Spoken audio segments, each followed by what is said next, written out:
Excel PU college ಗುರುವಾಯಿನಕೆರೆ, ಕರ್ನಾಟಕದ number 1 PU college. Admissions open now.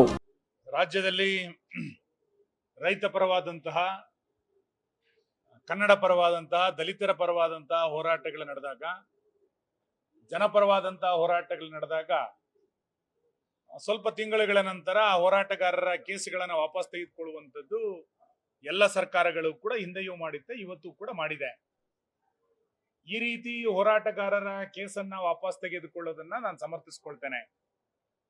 ಆದ್ರೆ ಯಾರು ಗಲಭೆಯನ್ನೇ ಮಾಡಬೇಕು ಅನ್ನುವಂತ ಪೂರ್ವ ತಯಾರಿಯನ್ನ ಮಾಡಿ ಗಲಭೆಯನ್ನ ಸೃಷ್ಟಿ ಮಾಡಿದಾರೋ ಮತ್ತು ಅದೇ ಕೆಲಸವನ್ನ ಕಳೆದ ಹಲವಾರು ವರ್ಷಗಳಿಂದ ಒಂದು ಸಂಘಟನೆ ಹೆಸರಿನಲ್ಲಿ ಮಾಡ್ತಾ ಬಂದಿದಾರ ಅಂತ SDPI ಮತ್ತು ಮುಸಲ್ಮಾನ್ ಗೂಂಡಾಗಳ ಕೇಸುಗಳನ್ನ ವರ್ಷ ಪೂರೈಕೆ ಆಗೋದಕ್ಕಿಂತ ಮುಂಚೆನೆ ವಾಪಸ್ ತೆಗೆದುಕೊಂಡಿರುವಂತದ್ದು ಯಾವ ಪುರುಷಾರ್ಥಕ್ಕೆ? ಇದರಿಂದ ಸರ್ಕಾರ ಯಾವ ಸಂದೇಶವನ್ನ ಕೊಡ್ಲಿಕ್ಕೆ ಇವತ್ತು ಹೊರಟಿದೆ?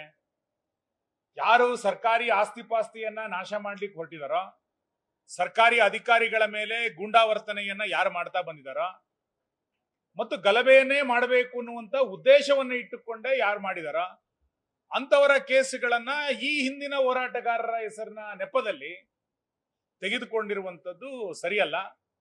ಓಲೈಕೆ ರಾಜಕಾರಣಕ್ಕೆ ಒಂದು ಇತಿಮಿತಿಗಳಿದೆ. ರಾಜ್ಯದಲ್ಲಿ ಕಾನೂನು ಸುವ್ಯವಸ್ಥೆಗಳು ಸಂಪೂರ್ಣವಾಗಿ ಹದಗೆಟ್ಟಿರುವುದನ್ನ ನಾವು ನೋಡ್ತಾ ಇದ್ದೀವಿ. ಈ ಸರ್ಕಾರ ಬಂದ ನಂತರ SDPI PFI ನ ಸಂಘಟನೆಗಳ ಬಗ್ಗೆ, ನಕ್ಸಲರ ಬಗ್ಗೆ ಮೃದು ಧೋರಣೆಯನ್ನ ತೆಗೆದುಕೊಂಡು ಅವರ ಎಲ್ಲ ಕೇಸುಗಳನ್ನ ವಾಪಸ್ ತೆಗೆಯುವಂಥದ್ದು ಮತ್ತು ಅವರಿಗೆ ಕ್ಷಮಾಪಣೆಯನ್ನ ಕೊಡುವಂಥದ್ದು ಸರ್ಕಾರದ ಧೋರಣೆ ಆಗ್ಬಿಟ್ಟಿದೆ. ಇದನ್ನ ಸರ್ಕಾರ ಎಲ್ಲಾರ ಒಂದು ಕಡೆಗೆ ಸ್ಪಷ್ಟ ಮಾಡಬೇಕು. ಪೊಲೀಸ್ ಅಧಿಕಾರಿಗಳು, ಜಿಲ್ಲಾ ಪೊಲೀಸ್ ಅಧಿಕಾರಿಗಳು ಇದಕ್ಕೆ ಒಪ್ಪಿಗೆ ಕೊಟ್ಟಿದ್ರೆ ಯಾವ ಕಂಡೀಷನ್ ಮೇಲೆ ಒಪ್ಪಿಗೆಯನ್ನು ಕೊಟ್ಟಿದ್ರು? ಇಂಥ ಗಲಭೆಕೋರರ ಕೇಸನ್ನು ವಾಪಸ್ ತೆಗೆದುಕೊಳ್ಳುವಂತ ಉದ್ದೇಶ ಸರ್ಕಾರಕ್ಕೆ ಏನಿತ್ತು? ಎಲ್ಲ ಒಂದು ಕಡೆ ತನ್ನ ಮುಸಲ್ಮಾನ್ ವೋಟ್ ಬ್ಯಾಂಕ್ ದೂರ ಆಗ್ತಾ ಇದೆ ಅಂತ ಗೊತ್ತಾದ ಮೇಲೆ ಸರ್ಕಾರ ಒಂದರ ಮೇಲೆ ಓಲೈಕೆಯನ್ನ ಮಿತಿಮೀರುವ ಪ್ರಮಾಣದಲ್ಲಿ ಇವತ್ತು ಸರ್ಕಾರ ಮಾಡ್ತಾ ಇದೆ. ಸಿದ್ದರಾಮಯ್ಯನವರು ಯಾವಾಗ ಅಧಿಕಾರದಲ್ಲಿ ಇದ್ದಾರೋ ಆ ಎಲ್ಲ ಸಂದರ್ಭದಲ್ಲಿ ಹಿಂದೂಗಳ ಭಾವನೆಗಳನ್ನ ಲೆಕ್ಕಕ್ಕೆ ತೆಗೆದುಕೊಳ್ಳದೆ ಮುಸಲ್ಮಾನರ ಓಲೈಕೆಯ ಪರಾಕಾಷ್ಠೆಗೆ ತಲುಪಿರೋದನ್ನ ನಾವು ನೋಡ್ತಾ ಬಂದಿದ್ದೇವೆ. ಟಿಪ್ಪು ಜಯಂತಿ ಆಯಿತು, ಮುಸಲ್ಮಾನರ ಕಾಲೋನಿಗಳಿಗೆ ಕೋಟಿಗಟ್ಟಲೆ ಹಣವನ್ನ ಕೊಟ್ಟಿದ್ದಾಯಿತು. ಹಿಜಾಬ್ ಪ್ರಕರಣ ಇತ್ತೀಚೆಗೆ ಯಾರ ಬೇಡಿಕೆ ಇಲ್ಲದೆಯೂ ಕೂಡ ಸರ್ಕಾರ ದಿಢೀರ್ ಅಂತೇಳಿ ಆದೇಶ ಮಾಡಿಬಿಟ್ಟಿದೆ. ವಕ್ಫನ್ನ ಇವತ್ತು ರಕ್ಷಣೆ ಮಾಡ್ಲಿಕ್ಕೆ ಹೊರಟಿರುವಂತದ್ದು ಆಸ್ತಿಗಳನ್ನ. ಅಂದ್ರೆ ಈ ರೀತಿ ಒಂದಾದ್ರ ಮೇಲೆ ಬಾಂಗ್ಲಾದೇಶದಿಂದ ಬಂದಂತವ್ರನ್ನ ರಕ್ಷಣೆ ಮಾಡೋದು, ಅವರಿಗೆ ಮನೆ ಕಟ್ಕೊಡ್ಲಿಕ್ಕೆ ಸರ್ಕಾರ ಹೊರಟಿರುವಂತದ್ದು, ಇವೆಲ್ಲವೂ ಕೂಡ ಓಲೈಕೆ ರಾಜಕಾರಣ. ಈ ಸರ್ಕಾರದ ವಿರುದ್ಧ ಜನಾಕ್ರೋಶ ಇನ್ನು ಭುಗಿಲೇಳಿಲ್ಲ ಅಂತಾದ್ರೆ, ಹಿಂದೂಗಳು ಸುಮ್ಮನೆ ಕೂತ್ಕೊಳ್ತಾರೆ ಅಂತಾದ್ರೆ ಎಲ್ಲ ಓಲೈಕೆಗಳು ಮುಗೀತು. ಇನ್ನು ಕೊನೆಗೆ ಸರ್ಕಾರ ಏನ್ ಮಾಡುತ್ತೆ ಅಂತ ಕೇಳಿದ್ರೆ, ಕ್ಯಾಬಿನೆಟ್ ಆಗೋದಕ್ಕಿಂತ ಮುಂಚೆ ನಮಾಜ್ ಮಾಡಿ ಕ್ಯಾಬಿನೆಟ್ ಮಾಡುವಂತ ಪರಿಸ್ಥಿತಿಗೂ ಕೂಡ ಸರ್ಕಾರ ಹೋಗ್ಬಿಡ್ಬೋದು. ಓಲೈಕೆಯ ತುದಿಯನ್ನ ಆ ಲೆವೆಲ್ಗೂ ಕೂಡ ಸರ್ಕಾರ ತೆಗೆದುಕೊಂಡು ಹೋಗ್ಬಿಡ್ಬೋದು. ಹಾಗಾಗಿ ಯಾರ್ಯಾರು ಓಲೈಕೆಗಳನ್ನ ಈ ಹಿಂದೆ ಮಾಡಿದಾರೋ ಅಂತವ್ರೆಲ್ಲರನ್ನೂ ಕೂಡ ಬೇರೆ ಬೇರೆ ರಾಜ್ಯಗಳಲ್ಲಿ ಜನ ತಿರಸ್ಕಾರ ಮಾಡಿದ್ದಾರೆ. ಓಲೈಕೆ ರಾಜಕಾರಣವನ್ನ ಸಿದ್ದರಾಮಯ್ಯನವರು ಇಲ್ಲೂ ಕೂಡ ಮಿತಿಮೀರಿ ಮಾಡ್ತಾ ಇದ್ದಾರೆ. 28ರ ಚುನಾವಣೆಯಲ್ಲಿ ಜನ ಇದನ್ನ ತಿರಸ್ಕಾರ ಮಾಡ್ತಾರೆ. ರಾಜ್ಯದಲ್ಲಿ ಕೇವಲ ಮುಸಲ್ಮಾನರು ಮಾತ್ರ ಅಲ್ಲ, ಉಳಿದಂತ ಬಹುಸಂಖ್ಯಾತರು ದೊಡ್ಡ ಪ್ರಮಾಣದಲ್ಲಿದ್ದಾರೆ. ಅವರ ಭಾವನೆಗಳಿಗೂ ಕೂಡ ಬೆಲೆಯನ್ನು ಕೊಡಬೇಕು ಅಂತೇಳಿ ಸರ್ಕಾರ ಅನ್ಕೊಳ್ಬೇಕು.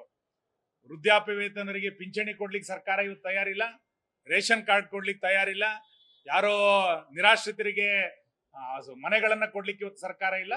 ಕೇವಲ ಅಲ್ಪಸಂಖ್ಯಾತರ ತುಷ್ಟೀಕರಣಕ್ಕೆ ಮೇಲಿಂದ ಮೇಲೆ ಮುಂದಾಗ್ತಾ ಇರುವಂತದ್ದು ಈ ಸರ್ಕಾರಕ್ಕೆ ಶೋಭೆಯನ್ನ ತರೋದಿಲ್ಲ ಅಂತೇಳಿ ನಂಗೆ ಅನ್ಸುತ್ತೆ.